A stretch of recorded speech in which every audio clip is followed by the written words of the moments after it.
Огромные интерактивные проекции, с которыми можно играть. Вам такое и не снилось? Конечно, зачем спать, если все это реальность? В Уфе появился первый интерактивный парк развлечений «Фантомик». Здесь отлично сочетаются современные технологии, развлечения, 3D-инновации и развитие.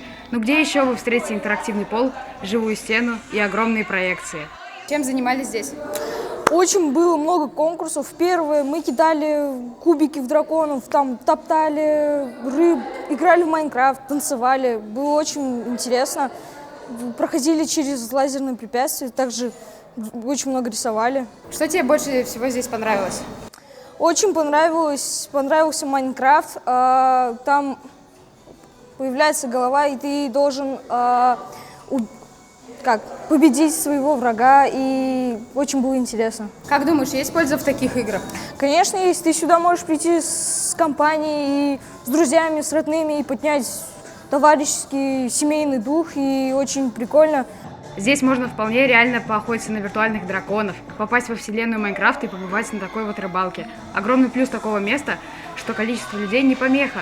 Мы вон как отлично поместились на виртуальном танцполе, и это не предел. Парням больше всего понравился Майнкрафт, а что понравилось тебе? Нам, девочкам, понравилось больше танцевать.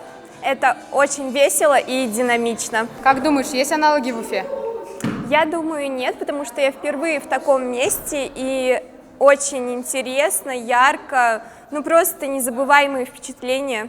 Интерактивный парк развлечений рассчитан на людей разного возраста, так что можно смело звать родителей. Будьте уверены, они останутся удивлены крутостью технологий. Если честно, время тут летит незаметно, ведь не каждый день ты выходишь на бой с драконами или участвуешь в танцевальном поединке.